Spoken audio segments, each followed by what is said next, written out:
Donc, nous allons partir sur ça. Comme je dis, comme thème, la prière d'enfantement. Voir la prière, c'est un moyen qui nous relie avec Dieu. La prière, c'est un moyen qui nous relie avec Dieu pour se converser avec Dieu. Et puis, c'est un moyen que je vais dire, c'est un moyen qui nous communique aussi dans le monde qui est visible, que ce soit invisible. Puisque c'est un moyen de la prière qu'on peut chasser les démons. C'est au moyen de la prière aussi qu'on peut parler avec Dieu. C'est-à-dire, on parle avec, ou bien on prend autorité contre les esprits qu'on ne voit pas. Ou bien on parle avec Dieu. C'est un moyen qu'on parle avec Dieu aussi par rapport à nos demandes, par rapport à nos besoins. Voilà pourquoi la prière, c'est un moyen de se transmettre, de transmettre quelque chose, de transmettre notre pensée à Dieu. Et nous allons voir la prière, en principe, aussi, c'est un travail. Pourquoi la prière, c'est un travail? Parce que avec la prière, c'est un moyen où nous sommes là à parler. Donc, il y a une énergie que nous fournissons. Et il y a une énergie qui sort de nous. Donc, c'est un travail. Si nous voyons dans Proverbe 5, dans Proverbe plutôt 6, on va comprendre que la prière, c'est un travail. Je vais lire Proverbe 6, à partir de 6 à 11. Proverbe 6, 6 à 11. Brust. Proverbe. Brust. Je vais lire au nom de Jésus. Va vers la fourmi, paresseux. Observe son comportement et devient sage. Elle n'a ni chef, ni inspecteur, ni supérieur. En été, elle prépare sa nourriture. Pendant la moisson, elle récolte de quoi manger. Paresseux, jusqu'à quand resteras-tu couché? Quand te lèveras-tu de ton sommeil? Tu veux somnoler un peu, te reposer encore, juste à croiser les mains pour dormir. Voilà que la pauvreté te surprend comme un rôdeur et la misère comme un homme armé. Amen. Donc ça, c'est la parole de Dieu. La Bible prend un exemple de fourmi, la fourmi. La Bible dit que va vers la fourmi, observe pour avoir l'intelligence. Les fourmis, quand ils sont nombreux là, ils n'ont pas un chef. Mais d'eux-mêmes seulement, pendant l'été, pendant le temps qui est bon, ils se rassemblent pour aller chercher de la nourriture. Parfois, vous allez voir 2 fourmis, 3 fourmis transformer un grain. Ils sont en train de transporter un grain. Ils sont en train d'aller cacher ça dans un trou. Donc là, ils ne mangent pas encore. Ils prennent seulement de la nourriture, ils vont cacher. Ils prennent, ils vont cacher dans les trous. Ils prennent, ils vont cacher dans les trous. Tout ça, c'est pour réserver. C'est un dépôt. C'est comme la prière. La prière, c'est une relation avec Dieu. C'est un moyen que nous prenons autorité contre le diable. C'est un moyen que nous intercédons pour les autres. Mais c'est quelque chose aussi comme une nourriture aussi que nous mettons encore, que nous réservons dans le dépôt. Parce que dans nos prières, il y a des prières que Dieu peut exaucer aussitôt. Mais il y a des prières aussi que Dieu exauce dans le futur. Donc dans toutes nos prières, quand on prie à Dieu, ce n'est pas des choses que, même si vous ne voyez pas le résultat instantanément, mais le résultat, vous le verrez même plus tard, vous allez voir, vivre tous ces résultats, la solution. Vous allez voir, il y a des problèmes, quelque chose que tu avais prié il y a très longtemps. Mais Dieu te répond peut-être après une année, après 2 ans. Ça dépend, même après une semaine, même les mêmes jours. Donc quand on prie, nous devons comprendre que nos prières ne vont pas en l'air. Nos prières sont toujours, Dieu est là, il a déjà entendu nos prières et c'est le temps de Dieu maintenant pour nous exaucer seulement. Donc les fourmis se rassemblent ensemble, beaucoup de fourmis, pour aller mettre des grains de la nourriture dans des dépôts. Mais la Bible dit, ils n'ont pas même un chef. Alors la Bible dit, nous conseille, paresseux.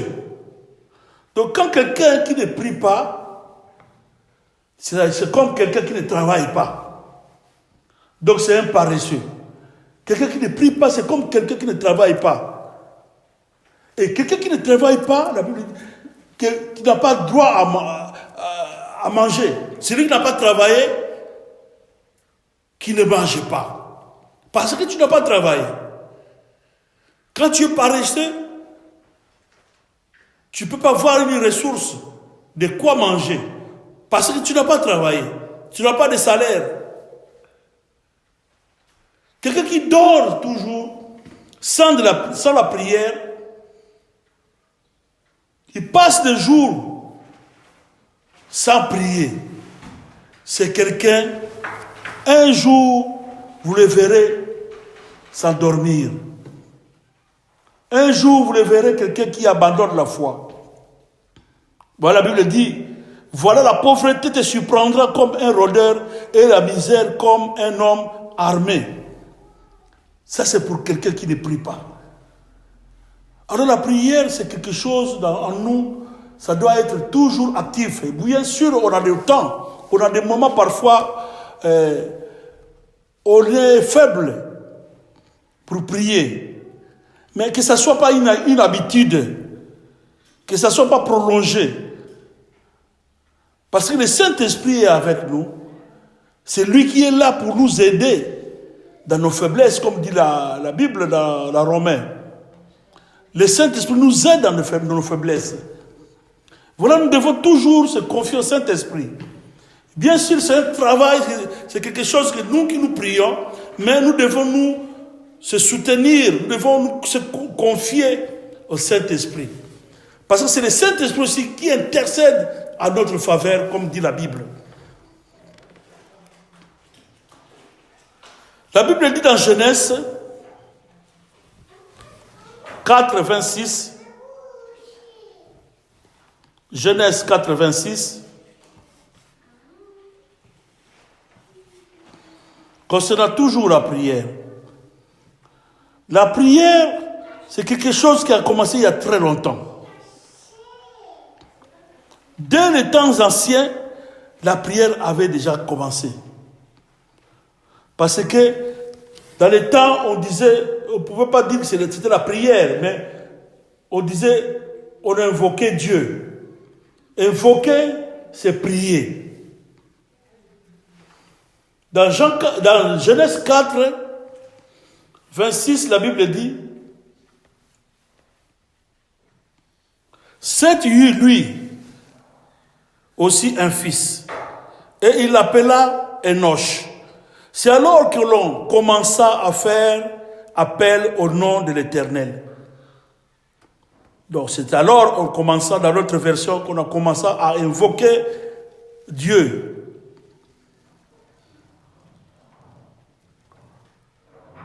Je vais commencer même à partir de 25. Genèse 4, 25.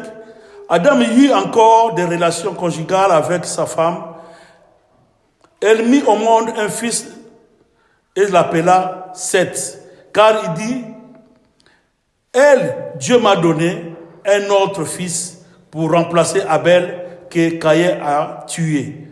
Donc après avoir Caïn tué son frère, Dieu avait donné à Adam et Ève un fils aussi qui est Seth. C'est par lui que la Bible dit, c'est à partir de Seth, il eut lui aussi un fils. Et il l'appela Seth. Le Seth là, il avait eu un fils qu'on appelait Enoch. Et c'est à partir de là qu'on avait commencé à invoquer Dieu. C'est à partir de là qu'on a commencé à prier Dieu. Enoch qui signifie aussi faiblesse. Donc c'est dans la faiblesse qu'ils ont commencé à invoquer Dieu. Vous voyez donc la prière est très importante pour nous parce que nous en tant qu'humains, nous sommes faibles. Sans Dieu, nous sommes faibles. Sans le Saint-Esprit, nous sommes faibles. D'ailleurs, la Bible dit, celui qui va dire qu'il veut bâtir, s'il bâtit sans Dieu, celui qui bâtit en vain. Celui qui garde, s'il garde sans Dieu, celui qui garde en vain. Donc, on ne peut pas faire sans Dieu. Donc, nous sommes faibles. C'est par là à commencer à évoquer Dieu. C'est par là à commencer ce que nous disons aujourd'hui, la prière. Dans la prière, on voit, il y en a plusieurs de prières. Il y a des prières de supplication. Il y a des prières des actions de grâce. Il y a des prières de bénédiction. Même l'adoration, c'est une façon de prier. Mais toutes les prières ne sont pas pareilles. Par exemple, il y a des prières comment on appelle, d'autorité. Ça, c'est contre le diable. Ça sont des prières de combat. Des prières de combat, de prendre l'autorité. Donc, il y a plusieurs prières qu'on peut faire. Par exemple, les prières de combat, on ne peut pas faire de prières de combat ou d'autorité à Dieu. Mais c'est contre l'ennemi qu'on prend l'autorité. C'est contre l'ennemi qu'on combat. Bien que Jésus a tout déjà accompli sur la croix de Golgotha. Mais le combat continue toujours. C'est Dieu qui combat pour nous. Donc, ça c'est... Il y en a plusieurs formes de prière que nous faisons. Mais la Bible dit aussi dans Matthieu 6, à partir de 2, ou bien à partir de 9 à 13. Matthieu 6, 9 à 13, la Bible dit, voici donc comment vous devez prier. Notre Père qui est dans les cieux, comme vous savez, cette prière, la prière que Jésus nous avait montrée aux disciples, ce que nous disons toujours, la prière de notre Père. Vous allez voir cette prière, la prière de notre Père que nous disons, vous allez retrouver dans la prière où la prière commence par l'adoration. Il y a les pardons aussi dedans. Il y a les demandes aussi dedans. Il y a la protection.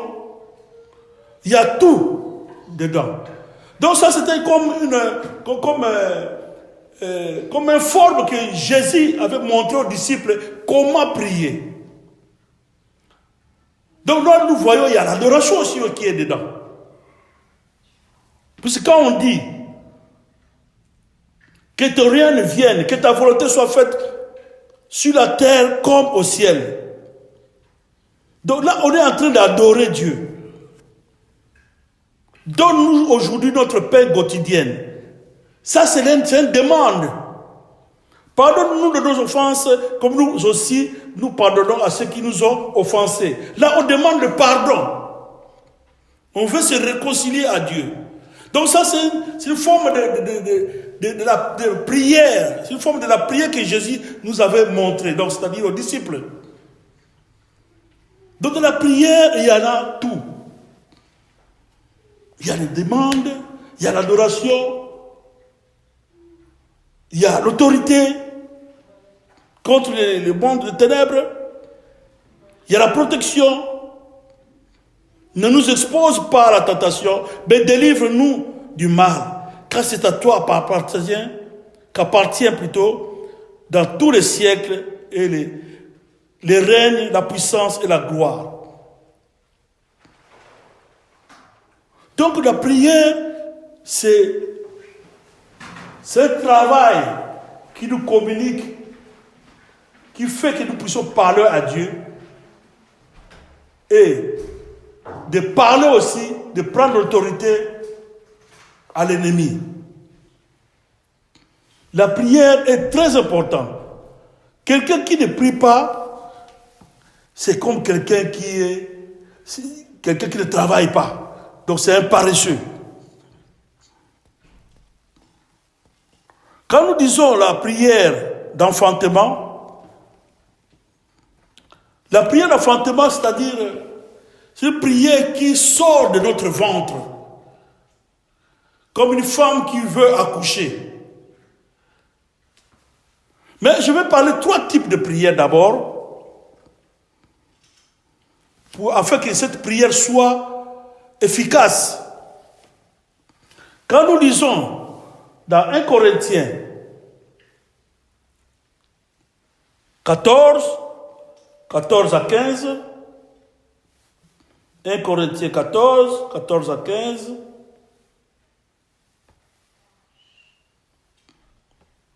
la Bible dit, en effet, si je prie en langue, mon esprit est en prière, mais mon intelligence est stérile. Que faire donc? Je prierai avec mon esprit, mais je prierai aussi avec mon intelligence. Je chanterai avec mon esprit, mais je chanterai aussi avec mon intelligence. Ça, c'est notre forme de prière. Donc, on voit dans la prière, on peut prier avec des paroles, avec notre intelligence, mais on peut prier aussi en langue. Donc, il y a 2 moyens. J'avais dit 3 types. Il y a 2 moyens qui nous amènent comment prier. Parce que le Saint-Esprit qui est en nous, c'est lui qui intercède à notre faveur. C'est lui qui prie à notre faveur. Donc vous pouvez prier parfois, vous pouvez prier plutôt parfois en langue. Mais parfois tu ne comprends pas ce que tu dis. Mais c'est le Saint-Esprit qui connaît ce que tu dis. Et il faut prier aussi avec intelligence. Donc vous comprenez ce que vous dites. Donc 2 moyens, en langue et par intelligence. Donc on a 2 moyens de prier. En langue ou bien par intelligence. Bien sûr, on peut prier aussi dans notre cœur.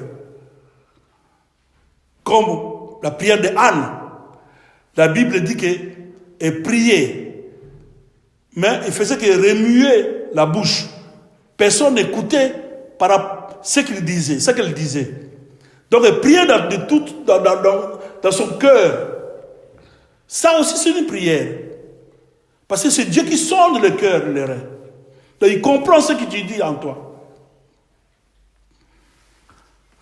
Donc il y a 2 moyens, en langue et par intelligence qu'on peut prier. Tout comme on peut chanter aussi. Et au moyen de notre cœur aussi, sans que des gens puissent écouter ce que tu dis. Tu peux prier dans ton cœur, comme la prière de Anne. Et nous allons voir 3 types dans nos prières qui peuvent faire que cette prière puisse être efficace. La prière doit être une prière, quand vous priez, la prière de foi, de la foi. Parce que quand on prie avec intelligence, mais avec foi en Jésus-Christ, donc la première type de prière, la prière avec intelligence, avec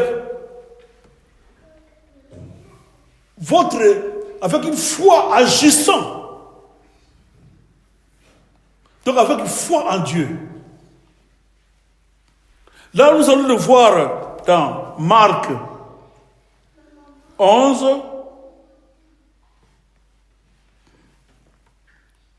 versets 20 à 26.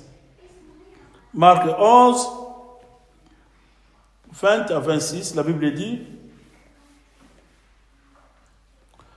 le lendemain matin, en passant, les disciples virent le figuier, il était desséché jusqu'aux racines. Se rappelant ce qui s'était passé, Pierre dit à Jésus: Maître, regarde le figuier que tu as maudit et desséché. Jésus leur dit alors: ayez foi en Dieu.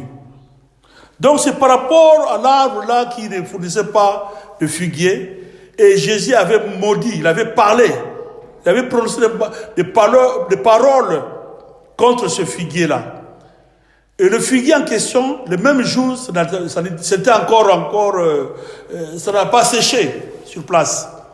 Mais le lendemain, quand ils sont passés par là, ils ont vu l'arbre qui était séché. Et les disciples disent à Jésus: regarde l'arbre que tu avais dit, l'arbre a séché. Ça, c'est la puissance de la parole, la puissance de la prière avec intelligence, avec foi en Dieu, foi à ce que tu dis, avoir foi à ce que tu prononces. Tu crois que tu le verras s'accomplir. Et sur place, ils n'avaient pas vu l'arbre séché. Mais quand ils sont passés le lendemain, ils ont vu l'arbre qui était desséché. C'est ça la prière avec intelligence, avec foi agissante. Donc quand nous prions, nous devons avoir foi à ce que nous disons. Parce que sans la foi, la Bible dit, personne n'est agréable à Dieu. Nous devons avoir foi quand tu demandes même. Quand tu prends l'autorité contre l'ennemi, nous devons avoir foi en Dieu, que Dieu existe. Et nous verrons tout ce que nous demandons, tout ce que nous prenons à l'autorité, ça doit s'accomplir. Ça, c'est notre prière. Comme j'avais dit, 3 types de prières. C'est-à-dire des prières avec intelligence, avec foi, agissance à Dieu. Notre deuxième prière, deuxième type de prière, c'est la prière de l'unité. Quand on vous dit la prière de l'unité, c'est une prière où beaucoup de gens, 2, 3 personnes s'assemblent pour prier, pour un sujet. Pas seuls, mais ils sont unis. Ils s'assemblent, que ce soit sur place, que ce soit même dans le téléphone, comme on a des médias.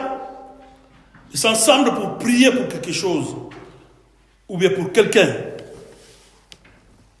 Parce que l'unité fait toujours la force. C'est comme des bois qu'on veut préparer quelque chose. On met la marmite, on met le bois et on met le feu. Quand il y a seulement un seul bois, vous allez voir que le feu n'est pas vraiment efficace. Le feu n'est pas vraiment trop fort. Mais quand vous allez mettre 2 bois, 3 bois, 4 bois et beaucoup de bois, vous allez voir le feu sera plus que quand il y avait un seul bois. Donc l'unité fait toujours la force. C'est comme la prière. La prière, c'est un feu. Quand vous vous rassemblez avec un seul cœur, vous allez voir que, comme la Bible dit, là où 2 ou 3 s'assemblent à mon nom, donc ils sont unis de tout le cœur, vous allez voir que cette prière sera efficace, sera forte. Donc notre deuxième type, c'est la prière de l'unité. Là, nous allons le voir dans Ecclésiaste 4, 12. Nous allons lire Ecclésiaste 4:12. Comme la Bible dit, je vais lire au nom de Jésus. Si quelqu'un, non, à partir des 11, de même, si deux personnes dorment ensemble, elles auront chaud. Mais celui qui est seul, comment aura-t-il chaud? Si quelqu'un peut l'emporter contre un seul l'homme, à deux, on peut lui résister. La corde à 3 fils ne se coupe pas facilement. Amen. Vous voyez, la Bible dit, si quelqu'un dort seul, c'est difficile qu'il puisse se chauffer. Mais ici, ils sont à deux, ils vont se chauffer l'un à l'autre.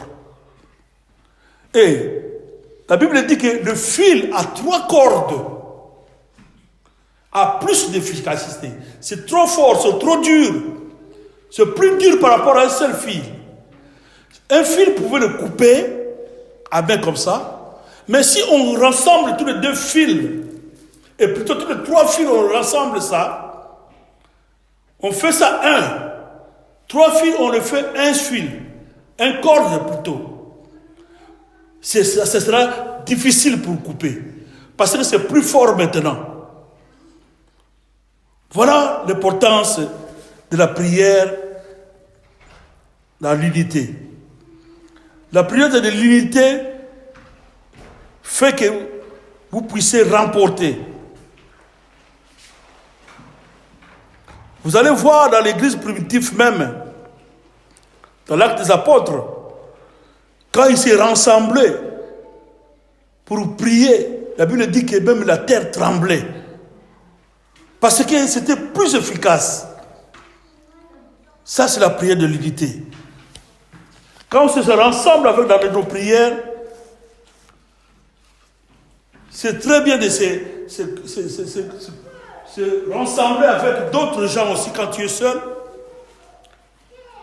Chercher quelqu'un, bien quelqu'un que tu connais, que tu as confiance, qui puisse t'accompagner dans tes prières. Si ce n'est pas vraiment confidentiel.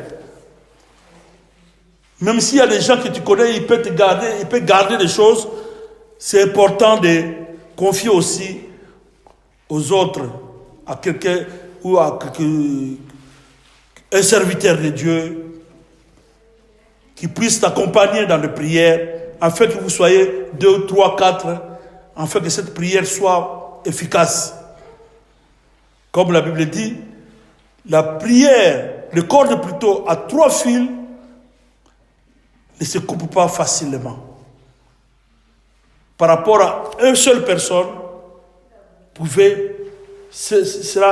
c'est un peu difficile. Bien qu'on n'est pas toujours seul, un enfant de Dieu n'est pas toujours seul. Nous sommes là toujours avec le Saint-Esprit et avec nous. Mais là, on parle de la moyenne humaine, moyenne de la chair. Quand on parle de la chair, donc quand tu es seul, donc tu es seul. On voit que tu es seul. Mais spirituellement, nous ne sommes pas toujours seuls. Il y a le Saint-Esprit toujours qui est en nous. Qui fait tout pour nous. Ça, c'était notre deuxième type de prière. Mais le troisième type de prière que j'avais dit, comme notre titre, notre thème, la prière d'enfantement. La prière d'enfantement, c'est une prière, comme j'avais dit, c'est comme une prière, comme une femme qui veut accoucher. Parce que le Saint-Esprit est à nous. C'est au moyen du Saint-Esprit que tu es en train de prier. Bien qu'on prie toujours en tant qu'enfant de Dieu, moyen du Saint-Esprit. Mais il y a un temps où, quand je dis la prière d'enfantement, quelqu'un qui prie, il y a un temps où tu peux sentir en toi, dans ton ventre, dans ton corps, comme il y a quelque chose, il y a un courant, il y a une puissance qui est en toi. Et quand tu sens ça, ne sont pas quelqu'un qui va rester seulement calme comme ça. Quand tu sens des choses comme ça, c'est comme une femme qui veut accoucher et il arrive à un moment, il veut maintenant faire sortir l'enfant et il commence à croiser les jambes, il ne veut pas faire sortir l'enfant. Au lieu de se libérer et faire sortir l'enfant. C'est ça la prière d'enfantement. Quand tu sens cette puissance-là en toi, quand tu sens cette force-là en toi, au-dedans de toi, ne te calme pas. Ose de faire sortir ça. C'est-à-dire au moyen de ta parole, au moyen de ta prière, de prononcer des choses, de prononcer des paroles.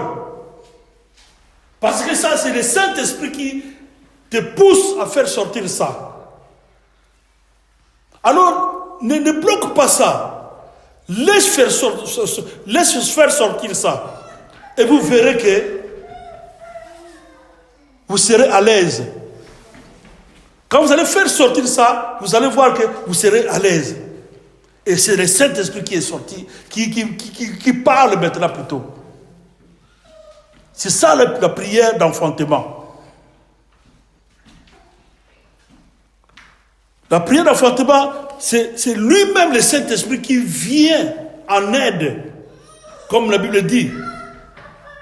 Qui vient en aide, qui intercède à notre faveur. Vous allez voir le Saint-Esprit, quand vous le laissez comme ça sort comme des soupirs inexprimables. Comme vous soupirez. Mais personne ne peut comprendre ça. Quand on lit dans Romains 8, dans Romains 8, la Bible dit,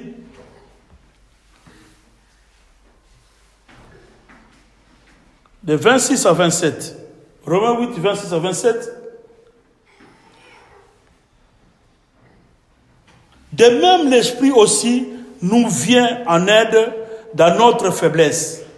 En effet, nous ne savons pas ce qu'il convient de demander dans nos prières, mais l'Esprit lui-même intercède pour nous par des soupirs que les mots ne peuvent exprimer. Vous voyez? Donc c'est l'Esprit, le Saint-Esprit qui intercède à notre faveur. Donc quand vous sentez cette force-là en toi, au-dedans de toi, prononce seulement ce que tu vas prononcer. Si tu vas crier, il faut crier. Donc faire sortir l'enfant. Faire sortir l'Esprit de Dieu à travers la parole que tu pries. Parfois c'est un soupir où les gens ne peuvent pas comprendre. Toi-même aussi tu ne vas pas comprendre ce que tu dis. Parce que vous soupirez seulement. Mais Dieu comprend ce que tu dis. Parce que c'est lui qui t'aide maintenant. Parce que nous sommes faibles. Il y a des prières d'enfantement par des soupirs. Il y a des prières d'enfantement avec des cris. Là, on peut voir ça dans Hébreux. Hébreux 5, 7. On va vérifier ça.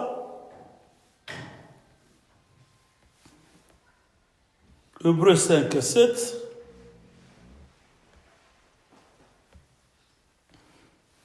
Pendant sa vie terrestre, Christ a présenté avec de grands cris et avec larmes, des prières et des supplications à celui qui pouvait les sauver de la mort.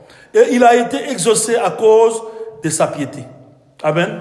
Vous voyez, la Bible dit même Jésus, pendant sa vie, quand il était venu ici sur terre, Christ avait présenté avec des grands cris. Donc avec des cris. Mais les cris là, c'était des prières. Avec des larmes, la Bible dit. Des cris et avec des larmes. des prières et des supplications.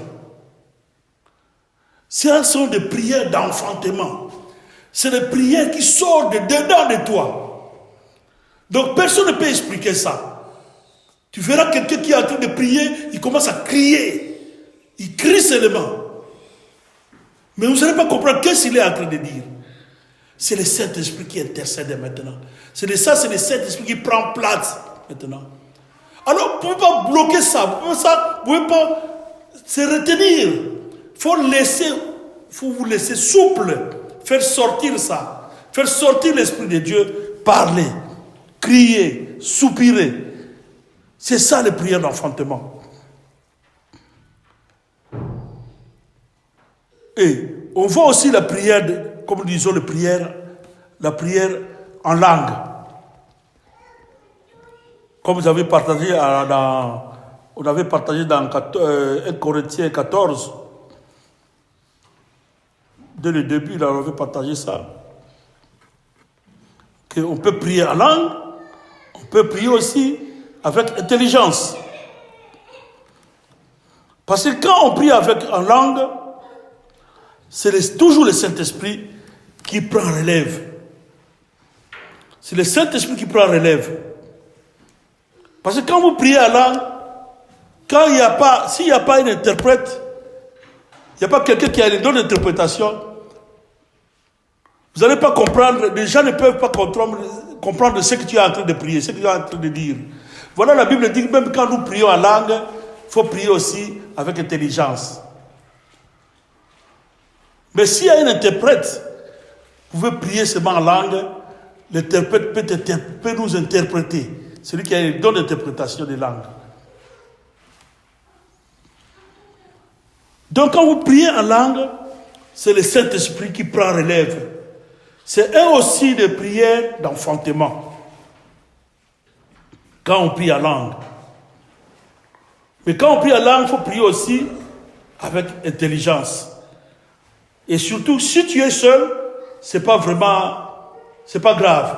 Mais si vous êtes nombreux, c'est important quand vous priez en langue, il faut prier aussi avec intelligence, afin que d'autres aussi puissent comprendre ce que tu es en train de dire. Au moment où il n'y a pas quelqu'un qui peut interpréter la langue, ou bien qui n'a pas le don d'interprétation, quelqu'un au milieu de vous n'est pas là pour interpréter. Donc, la prière d'enfantement, quand on prie en langue, ça sort de notre sein aussi. Ça sort de dedans de nous. Parce que le Saint-Esprit, l'Esprit de Dieu est en nous. Voilà les prières d'enfantement. Mais dans tout ça, pour que la prière soit plus efficace, nous devons faire aussi ce que nous disons, des sacrifices. C'est très important. Les sacrifices que nous disons, des jeûnes et prières. Il y a plusieurs sacrifices. Il y a des gens qui dorment même à terre. C'est très important afin que notre prière soit efficace. Dans des louanges aussi, c'est important afin que notre prière soit aussi efficace. À l'exemple de Jéricho, vous avez vu que le mur a été même tombé suite à la révélation que Dieu avait donnée. Ou bien je voulais dire que si vous avez aussi des révélations, ça fait aussi très bien afin que notre prière aussi soit efficace. Avoir des révélations sur quelque chose, sur ce que tu es en train de demander ou bien de prier. Quand tu as la révélation, ça nous ouvre la porte. C'est comme la lumière dans les ténèbres pour bien voir ce que tu es en train de demander ou bien de prier. Donc, des sacrifices, c'est très important. De louanges dans nos prières, c'est très important. Et avoir des révélations, c'est très important. Voilà, c'est par là que je voulais un peu expliquer la pensée pour aujourd'hui, concernant notre prière, notre thème de la prière d'enfantement. C'est un passage c'est un enseignement qu'on a déjà partagé et on a profité de partager ça encore puisque vous avez la lutte continue encore. Donc la prière ne cesse pas. C'est comme la Bible que nous lisons de Genèse à Apocalypse. C'est les mêmes paroles que nous lisons chaque fois.